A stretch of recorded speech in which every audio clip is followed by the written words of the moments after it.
Bonjour. Alors aujourd'hui, nous allons continuer les sons que nous avions commencé hier. Donc le son yon, yan, ye et yin. Alors regarde, voilà où se situe l'histoire de Taoki. Donc je te remontre l'illustration et je vais lire l'histoire. Alors voilà, donc dans ce texte, l'histoire de Taoki, il y a quelques sons en yin qui sont soulignés en vert. Alors des fois, le i est remplacé par un y. On va voir ça dans le mot moyen par exemple. Le ye en rouge et parfois aussi le i est remplacé par un y. Le yan en bleu et le yon est souligné en jaune. Alors je t'ai remis l'illustration là dans le petit coin en haut à gauche de l'image. Alors allons-y, l'histoire de Taoki. La journée se termine par un banquet dans la cour du château. Des tables ont été installées sur des tréteaux. Tous sont costumés comme au Moyen-Âge. Le lieu est propice à une ambiance joyeuse. À la lueur des lampions et des torches, les musiciens et les musiciennes jouent des percussions, des tambourins et des viols. Les troubadours entrent en scène pour conter les aventures de l'ancien temps. Les amis sont curieux. Taoki s'approche d'un monsieur habillé en fou et joue avec ses grelots. Lily compare son costume à celui d'une demoiselle et Hugo dévore le festin. Enchantés par la musique, les parents d'Hugo se lèvent de table et entraînent leurs voisins dans une folle farandole. Donc voilà, n'hésite pas à mettre sur pause. Alors dans ce texte, il y a beaucoup de mots un peu compliqués. Alors on va voir ça tout de suite, on va les expliquer. Alors, déjà, on a dit qu'ils étaient tous costumés. Quand on est costumé, c'est qu'on porte un costume, comme la petite fille sur cette image. C'est pas ses habits pour aller à l'école. Elle a mis comme un déguisement, mais c'est un costume, c'est un habit d'autrefois. Alors il y avait aussi, on te parle d'un banquet et d'un festin. Alors un banquet, c'est quand, j'ai expliqué déjà, c'est quand il y a des grandes tables avec plein de nourriture et beaucoup de monde. Là tu vois, c'est un banquet aussi, il y a plein de gens. Et un festin, c'est quand il y a plein de bonnes choses à manger, un vrai festin. Des fois, on le dit aussi à table, quand le repas est vraiment très très bon et qu'il y a plein de bonnes choses à manger, on dit que c'est un vrai festin. Alors, ce mot, les troubadours, alors ça n'existe plus, on ne l'emploie plus, sauf pour parler des gens au Moyen-Âge qui venaient divertir dans les châteaux, qui venaient faire des spectacles. Alors souvent, ils jouaient de la musique, ils racontaient des histoires de l'ancien temps aussi, parce que les gens ne savaient pas lire, donc il fallait leur raconter des histoires. Donc tu vois, là c'est une ancienne image et on voit un groupe de troubadours. Alors, on continue. Alors au départ, les tables, elles sont installées sur des tréteaux. Alors les tables, à l'époque, c'était des grandes planches de bois et on les posait donc sur des tréteaux. Alors ça existe toujours, mais on s'en sert surtout pour faire du bricolage.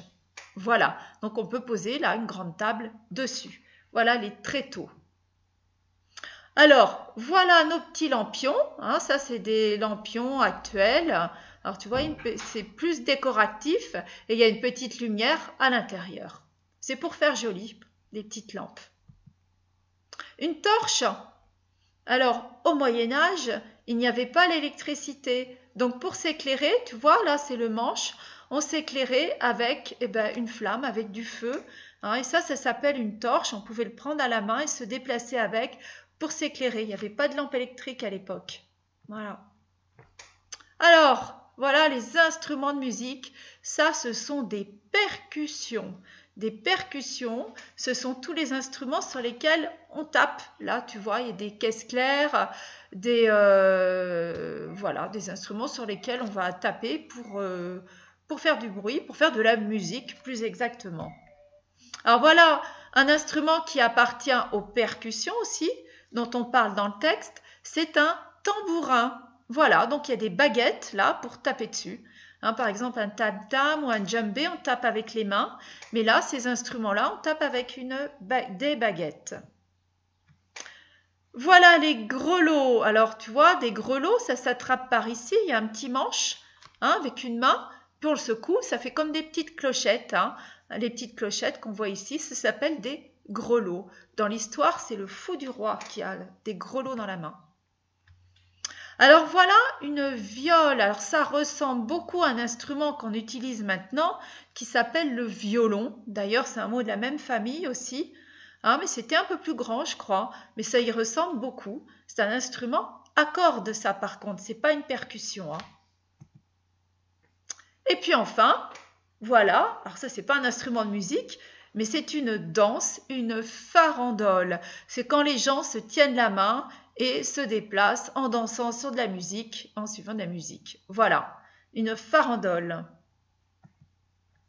Alors, pour finir, un petit exercice. Alors, tu te rappelles ce que c'est qu'un pronom? C'est un petit mot qui remplace des noms. Alors, dans l'exercice qui suit, c'est le petit pronom il avec un S. Alors, je suis en train de voir, il y en a un, il n'y a pas d'S. Alors, s'il y a un S, ça veut dire qu'il remplace plusieurs personnes. Mais s'il n'y a pas d'S, ça veut dire qu'il remplace une seule personne. Alors, ça te donne un indice. Alors, voilà la consigne. Écris le nom des objets ou des personnages dont on parle. Alors, première phrase. Alors, je t'ai écrit ici les mots qu'il va falloir copier quelque part ici. Toi, tu vas les copier sur ton cahier dans l'ordre des phrases. D'accord? Tu pourras les numéroter 1, 2, 3, 4 et 5. Il joue de la viole et du tambourin. Alors, qu'est-ce que ça peut être? Alors, écoute bien, je vais te lire une fois les mots possibles. Les parents d'Hugo, les lampions, le fou, les musiciens, les troubadours. Voilà, il y a une seule réponse. Peut-être va-t-il falloir que tu lises toutes les phrases et tous les mots, les relire, avant de te décider à écrire. Alors, je vais te lire une fois les phrases. Ils éclairent les musiciens. Ils racontent des aventures de l'ancien temps. Ils portent un costume à grelots. Ils adorent la musique. Allez, je te laisse faire, je te laisse travailler maintenant. Bon courage.